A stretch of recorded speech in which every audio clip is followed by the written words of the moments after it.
जब वह महिला 45 साल के आसपास की थी, तब उसका पति फौज में नौकरी किया करता था और घर में अकेली रहती थी और अकेलापन को दूर करने के लिए उसने 15 साल के लड़के से दोस्ती कर बैठती, उससे नज़दीकियाँ बढ़ा देती।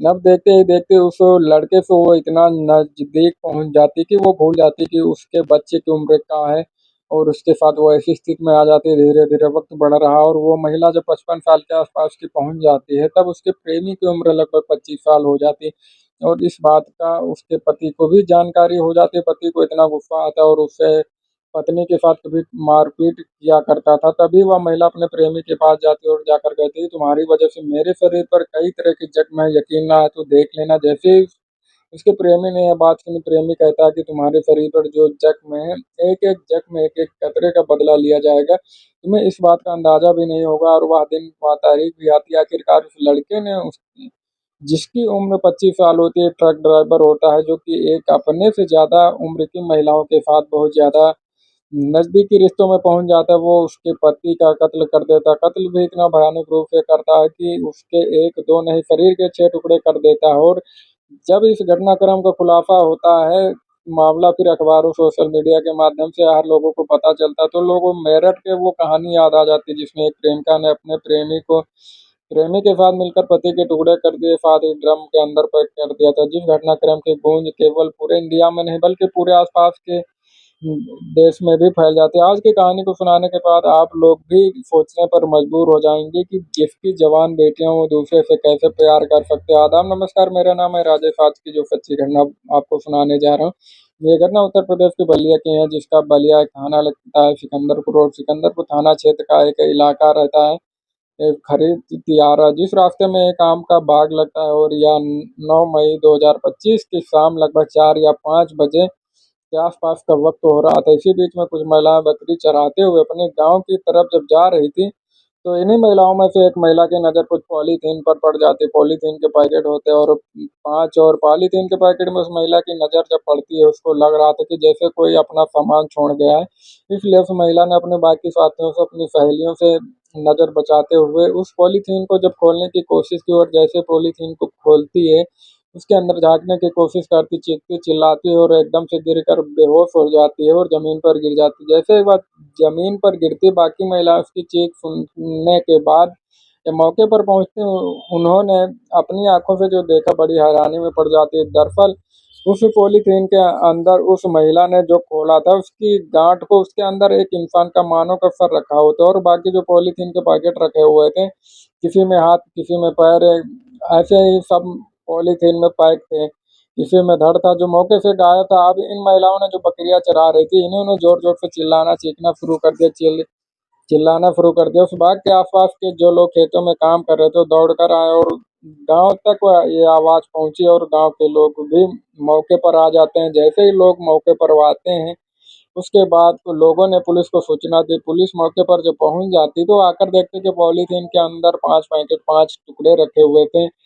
सर, 2 हाथ, 2 पैर किसके हैं, क्यों थे, कहाँ से आए? बहुत सारे सवाल थे। पुलिस ये जानना चाहती थी, महिलाएँ वो भी जानना चाहती थी, जहाँ तक इस घटनाक्रम की गूंज फैल जाती है।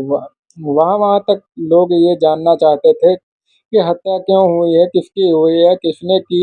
अब इन सवालों के जवाब तलाशने में पुलिस जुट जाती है। पुलिस ने कई एंगल पर जाँच करना शुरू कर दिया। दुश्मनी, साथ ही प्रॉपर्टी, प्रेम प्रसंग, आखिरकार दुश्मनी में कोई किसी के इतने टुकड़े क्यों करेगा? प्रॉपर्टी कहीं ऐसा तो नहीं कि प्रॉपर्टी की वजह से किसी ने ये कर दिया हो। साथ ही जो प्रेम प्रसंग था, प्रेम प्रसंग को देखकर लग रहा था कि जो मरने वाला होता है, जिसकी उम्र लगभग 62 साल के आस-पास हो रही होगी, इस उम्र में कोई किसी से क्यों प्रेम करेगा? क्या मामला है? पुलिस ने हर एंगल पर जाँच-पड़ताल करना शुरू किया। अगले ही दिन 9 तारीख की शाम को लाश मिलती है। अगले ही दिन बलिया के नगर कोतवाली, वहाँ की रहने वाली एक लड़की जिसका नाम अमली गौतम होता है। अमली गौतम सीधा थाने में पहुँच जाती है और जाकर कहती है कि साहब, उसके पिता जिसकी उम्र लगभग 62 साल के आस-पास है और उसका नाम देवेंद्र कुमार है, वो गायब हो चुके हैं। मैंने हर जगह पर तलाशने की कोशिश की, रिश्तेदारियों, जहाँ-जहाँ तक उनका आना-जाना रहता है, वहाँ वहाँ तक और सब लोगों से पूछा, लेकिन कोई भी नहीं बता पा रहा है। आप मेरे पिता को ढूँढने में मदद कर दीजिए।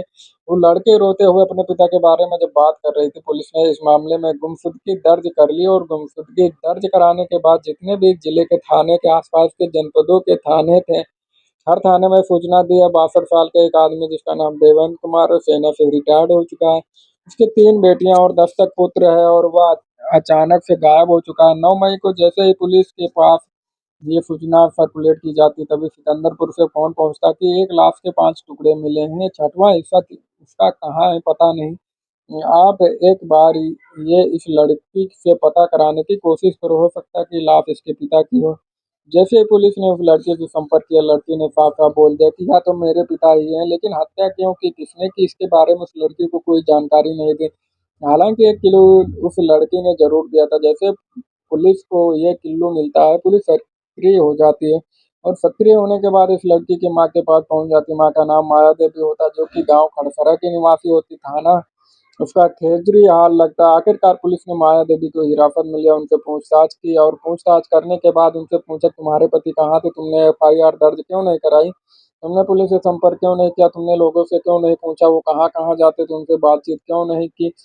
जब उस माया देवी से पुलिस ने लगातार सवाल जवाब करना शुरू किया तो वो सवालों के जवाब ना तो देने में सक्षम हो पा रही। जब उससे पूछा गया कि तुम उनके बारे में कुछ जानकारी दीजिए, आखिरकार कहाँ थी, कहाँ थे, वो कहते कि जिसकी जो बेटी है छोटी वाली अमली बेटी, वो कोटा में रहकर तैयारी कर रही थी परीक्षा की और वो उसी को लेने के लिए बक्सर रेलवे स्टेशन में गए हुए थे, जो कि गांव से लगभग 36 किलोमीटर दूर लगता है। ये जो इनका गांव लगता है, गांव का नाम बहादुरपुर है, जो कि नगर कोतवाली क्षेत्र का गांव लगता है। जब पुलिस ने इस मामले की बात को सीरियसली लिया, गंभीरता से लिया, इसके पति की सीडीआर निकलवाई जाती, कॉल डाटा रिकॉर्ड किसके इसके संपर्क में था, साथ ही वो कहाँ कहाँ गया था, इसके बारे में जब जानकारी पुलिस जुटाती तो यहीं से पुलिस को एक ऐसा जानकारी मिलती है जिसे पुलिस खेलना शुरू कर देती। दरअसल महिला ने बताया था कि वो बक्सर गया था, जबकि लोकेशन के हिसाब से पता चल रहा था कि वो अपने घर से ही कहीं बाहर गया ही नहीं, उसके मोबाइल की कोई मूवमेंट ही नहीं थी। तब पुलिस ने इस महिला से थोड़ा सख्ती से जब बातचीत करना शुरू किया, तब उसके बाद कुछ चौंकाने वाली बात सामने आती। महिला बताती कि जब वो 45 साल की थी, तब उसके एक लड़के से दोस्ती हो जाती, उसका नाम अनिल यादव होता है और वो अगले चलकर वो अपना पेशा ट्रक का ड्राइवर अपना लेता है और धीरे धीरे करके उसे नज़दीकियाँ उसकी बढ़ जाती, नज़दीकियाँ बढ़ जाती हैं। उसका पति दिसंबर 2023 में रिटायर होकर घर पे आ जाता है और इस बात का उसके पति को पता चल जाती है। पति ने उसके नाम से कुछ जमीन भी करवाई थी और इसी वजह से उसने उस जमीन को भी वापस ले लिया था। इस बात पर भी मनमुटाव रहता था। वह अपने प्रेमी से मिलना चाहती थी और पति इस पर रोक लगाया करता था और इसी बात पर इनमें मनमुटाव रहता था। और जब उसके पति को गुस्सा आता था तो वो पत्नी के साथ मारपीट किया करता था और इस तरह से वक्त आगे बढ़ता चला गया और यह तय तारीख तय कर लेती है कि अपने प्रेमी से पूरी कहानी बयां करते कि तुम्हारी वजह से मैं पीटती हूँ, मार खाती हूँ, तुम्हारी वजह से मुझे बहुत कुछ नुकसान हो रहा है। प्रेमी कहता है कि घबराने की कोई जरूरत नहीं, तुम्हारे खून का एक एक कतरे का हिसाब लिया जाएगा। ये तारीख तय कर ली जाती है 9 मई 2025 शाम लगभग 4 बजे के आसपास। इस अनिल यादव ने अपने दोस्त सतीश यादव के साथ, साथ ही एक मिथिलेश पटेल होता है उसके साथ मिलता है और 3 तो ये लड़के होते हैं जिनकी उम्र 19, 22, 23 या 25 साल के आसपास की होती है और वो महिला 55 साल के आसपास होती है। देवेंद्र की हत्या करते हैं, न कि केवल हत्या करते बल्कि शरीर के 6 टुकड़े कर देते हैं और इस महिला की निशानदेही के आधार पर ही जहां पर यह शरीर के 5 हिस्से मिलते थे, मिले हैं, एक जगह लगती है दरौली सिवाल, वहां पर कुएं के अंदर धड़ भी मिल जाता है। पुलिस सबसे पहले माया देवी उसके बाद मिथिलेश पटेल को गिरफ्तार कर लेती और गिरफ्तार करने के बाद आखिरकार उसे बाकी शरीर के हिस्से को भी ढूंढ लेती है। अब नंबर आता है कि अनिल यादव की गिरफ्तारी का, लेकिन अनिल यादव पुलिस को मिल नहीं पा रहा था। पुलिस को सूचना मिलती कि अनिल यादव अपने साथी सतीश यादव के साथ इधर उधर भागने की फिराक में। पुलिस ने तत्काल ही उसको गिरफ्तार करने की कोशिश की, उसने पुलिस को देखते ही गोली चलाना शुरू कर दिया। पुलिस की तरफ से मुठभेड़ होती है और मुठभेड़ में वो घायल हो जाते हैं। पुलिस ने उन्हें गिरफ्तार करती है और गिरफ्तार करने के बाद आखिरकार इन चारों को जेल भेज देती है। लेकिन जब बेटियों को यह बात पता चलती, 3 बेटियां होती हैं, दत्तक पुत्र होता है। एक बेटी जयपुर में रहती है, एक बेटी नोएडा में रहती है, एक बेटी कोटा में रहकर अपनी परीक्षा की तैयारी कर रही थी, एक बेटी की शादी हो चुकी है। और इन तीनों में से बाकी जो 2 बेटियां हैं और दत्तक पुत्र है, जो कि एक बिहान हॉस्पिटल में रहकर तैयारी कर रहा था, पढ़ाई कर रहा था। जब ये बात बच्चों को पता चलती तो बच्चों को रो रो कर बुरा हाल हो जाता है। वो सोचने पर मजबूर हो जाते हैं। वो अपनी माँ से थाने में जाकर बस एक ही बात कह रहे थे कि माँ, ये सब तुमने क्या किया? तुमने पिता को मरवा मारकर न केवल उनकी हत्या करी, बल्कि तुमने हमारे सपनों को भी मार दिया। माँ, ऐसा कैसे कर सकती हो? वो रोते हुए अपनी माँ को यही बात कह रहे थे, लेकिन माँ के चेहरे पर, उसकी आंखों में बिल्कुल कोई फिक्र मात्र नहीं थी, और वो ऐसी थे कि जैसे क्या उसे कोई किसी बात का कोई पता नहीं, कोई अफ़सोस नहीं था।